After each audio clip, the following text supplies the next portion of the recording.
पूर्वांचल लिखेगा सियासत की नई पटकथा। अब चुनाव उस दौर में है जहां की धरती ज्ञान विज्ञान, राग विराग, योग वियोग, राजयोग, सियासत में साधु, धर्म में नए मर्म और दर्शन के लिए जानी जाती है। सगुण उपासकों की धरती पर निराकार ब्रह्म के साधक कबीर के निर्गुण काव्य से जीव, जगत और ईश के रिश्तों का नया दर्शन देती है। यहाँ साहित्य में नए शब्दों और शैली, राज्य सत्ता पर धर्म सत्ता की श्रेष्ठता, समाज की समृद्धि की आकांक्षा में राज्यों की सुव्यवस्था सुनिश्चित करने जैसे प्रयोग और उनके परीक्षण के अनगिनत उदाहरण हैं। बलराम से बस्ती और बलिया तक विस्तार लेती छठवें चरण के चुनाव की धरती पर इस बार हुए प्रयोग और उनके परिणामों पर सबकी नजरें टिकी हुई हैं। यहाँ हर दल को मिला जनता का साथ।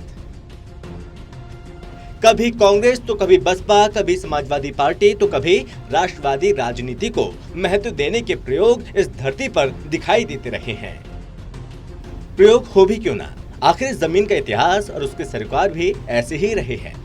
राजकुमार सिद्धार्थ को गौतम बुद्ध के रूप में गढ़कर उनके माध्यम से दर्शन और योग से बौद्ध धर्म नाम से एक नए आध्यात्मिक मार्ग का दर्शन दिखाकर, तो शैव और योग के समन्वय के दर्शन से नाथ संप्रदाय की स्थापना से सनातन संस्कृति की रक्षा को शास्त्र एवं शक्ति के योग के महत्व और उनके प्रयोग में संतुलन की कला सिखाकर ये धरती धर्म दर्शन में कर्म और राज धर्म के महत्व को भी समय समय पर समझाती रही है। और इसलिए जब अटल बिहारी वाजपेयी को लखनऊ और मथुरा ने नहीं पहचाना, तब बलरामपुर ने उनके भीतर छिपे भविष्य के सियासी हुनर को पहचान कर उन्हें अपना सांसद बनाकर लोकसभा भेजकर साबित कर दिया कि इस धरती की नजरें बेहद पारखी हैं। बदली भूमिकाओं का क्या होगा सर?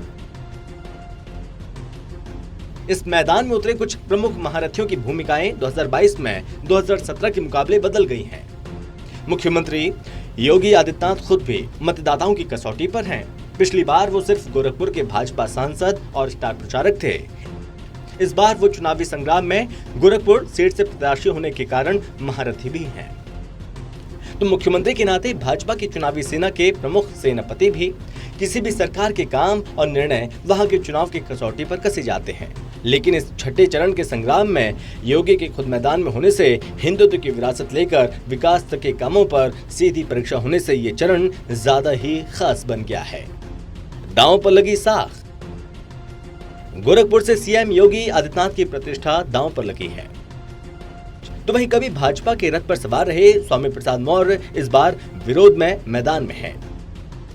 हरिशंकर तिवारी का परिवार इस बार बसपा के बजाय साइकिल पर सवार होकर कमल का रास्ता रोककर विधानसभा पहुंचने का मार्ग तलाश रहा है।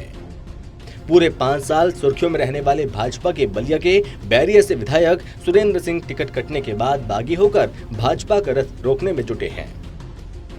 बसपा के गढ़ में हाथी की चाल को ठीक रखने में अहम भूमिका निभाने वाले लालजी वर्मा और राम अचल राजभर इस बार साइकिल पर सवार हैं। तो राकेश पांडे भी हाथी से उतरकर साइकिल पर सवार होकर चुनावी मैदान में आ डटे हैं। दोनों ही पार्टियां जीत का कर रही हैं दावा।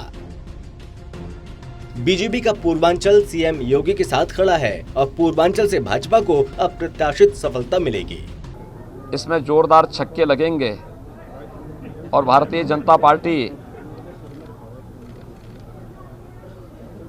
300 के लक्ष्य को प्राप्त करने की ओर अग्रसर होगी। 7वें चरण में यह आंकड़ा 2017 के तर्ज पर रिकॉर्ड बनाता हुआ दिखाई देगा।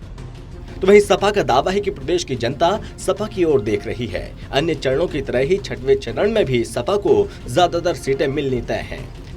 यही वजह है कि भाजपा बौखला गई है। बौखलाहट में कहीं मारपीट कर रही है तो कहीं तोड़फोड़। सरकार दुखी है, व्यापारी दुखी है, नौजवान दुखी है, किसान दुखी है, हर वर्ग तो इनसे दुखी है। कौन वोट दे रहा है इनको? प्रदेश छोड़ गए या जेल में चले गए। आज गुंडे कहाँ हैं? सारे भारतीय जनता पार्टी में गुंडे, माफिया, लुटेरा, हत्यारा, बलात्कारी सब भारतीय जनता पार्टी में है। आज वही उनके गुंडे ही कर रहे हैं ना। उनके गुंडों ने गुंडे ही करके मारपीट किया, गाड़ी तोड़ा, तो इन्हीं के साथ हैं लोग ना।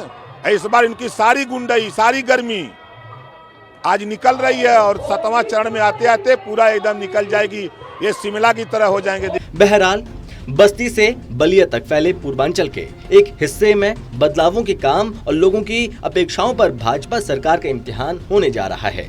छठे फेज में सीएम योगी आदित्यनाथ सहित आधे दर्जन मंत्री मैदान में हैं। वहीं बीजेपी बसपा छोड़कर सपा का दामन थामने वाले कई दिग्गज नेताओं की प्रतिष्ठा दांव पर है। स्वामी प्रसाद मौर्य से लेकर लालजी वर्मा, रामअचल राजभर और विनय शंकर तिवारी जैसे कद्दावर नेताओं के इम्तिहान का दिन है और ऐसे में देखना है कि दल बदल करने वाले दिग्गज क्या अपनी साख बचा पाएंगे या नहीं। 10 मार्च को पता चलेगा इस इलाके की बदलती तस्वीर ने यहाँ की सियासी तासीर भी बदली है या नहीं। Special desk, total TV.